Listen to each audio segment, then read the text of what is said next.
പ്രിയ ദൈവജനമേ, ജീവിത യുദ്ധങ്ങൾ നമ്മെ തളർത്തുമ്പോൾ സ്വന്തം ബലത്തിൽ ആശ്രയിച്ച് നിൽക്കരുതെന്ന് ഈ തിരുവചനം നമ്മെ ഓർമ്മിപ്പിക്കുന്നു. നമുക്ക് ക്ഷീണം വരാം, ഭയം വരാം, കണ്ണുനീരിൻ്റെ അനുഭവമുണ്ടാകാം.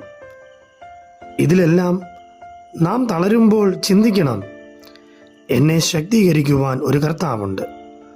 കർത്താവിൻ്റെ ബലം ഒരിക്കലും ക്ഷയിക്കുന്നില്ല.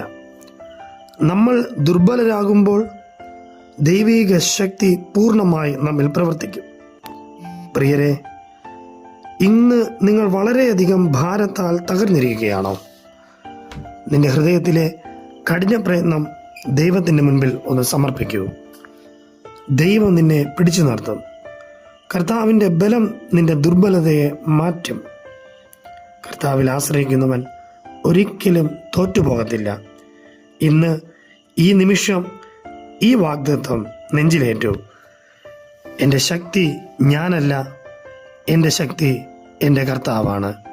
കർത്താവിൻ്റെ വചനം നമ്മെ ഇപ്രകാരം പഠിപ്പിക്കുന്നു: ഒടുവിൽ കർത്താവിലും അവൻ്റെ അമിതബലത്തിലും ശക്തിപ്പെടുവിൻ. പരിശുദ്ധാത്മാവ് നമ്മെ വഴി നടത്തുമാറാകട്ടെ. ആമേൻ.